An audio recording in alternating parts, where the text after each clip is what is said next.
केशव प्रसाद मौर्य बनाम योगी आदित्यनाथ। उत्तर प्रदेश की सियासत में बगावत का एक माहौल बनता जा रहा था।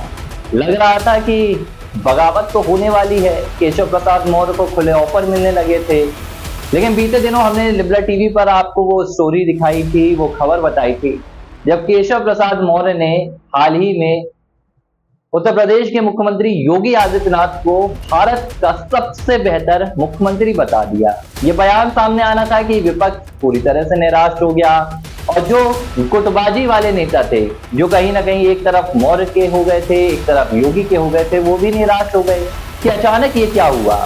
2016 की अदावत 2024 में जब कहीं ना कहीं चिंगारी बन रही थी, अचानक शांत हो गई।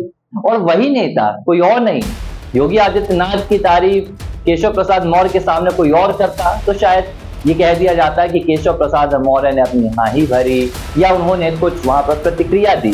लेकिन अब केशव प्रसाद मौर्य खुलेआम योगी आदित्यनाथ की तारीफ कर रहे हैं। मिर्जापुर के एक कार्यक्रम में पहुंचे थे और यहाँ पर उन्होंने कहा कि देश में, दुनिया में प्रधानमंत्री नरेंद्र मोदी से बेहतर कोई प्रधानमंत्री नहीं है और भारत में योगी आदित्यनाथ से बेहतर दूसरा कोई मुख्यमंत्री नहीं है।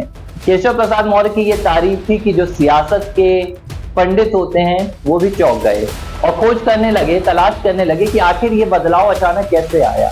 कुछ ही दिनों पहले की बात है, ये केशव प्रसाद मौर्य के शब्द थे कि संगठन सरकार से बड़ा है, यानी कि योगी आदित्यनाथ से बड़ा संगठन बता रहे थे। और अब कह रहे हैं कि योगी आदित्यनाथ से बेहतर दूसरा कोई मुख्यमंत्री नहीं है। तो ये बदलाव कैसे आया?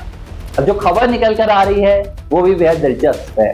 कहा जा रहा है कि ये बदलाव जो है, ये कहीं ना कहीं अदावत के समापन की खबर नहीं है।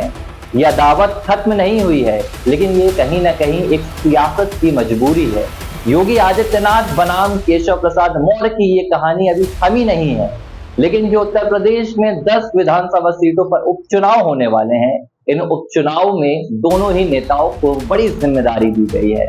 2 सीट की जिम्मेदारी दी गई है योगी आदित्यनाथ को, तो 2 सीट की जिम्मेदारी दी गई है केशव प्रसाद मौर्य को। और जिस सीट पर केशव प्रसाद मौर्य ने पहुंचकर मिर्जापुर में ये बयान दिया, उसकी जिम्मेदारी केशव प्रसाद मौर्य के ही कंधों पर है। और केशव प्रसाद मौर्य, योगी आदित्यनाथ दोनों को ही कहा गया है कि जो परिणाम लोकसभा चुनाव में नजर आए, जो पार्टी के भीतर कहीं ना कहीं फूट थी, जो जगजाहिर तो नहीं हुई लेकिन परिणामों ने उनकी तस्वीर दिखा दी, अब वैसे परिणाम उपचुनाव में नहीं बनने चाहिए।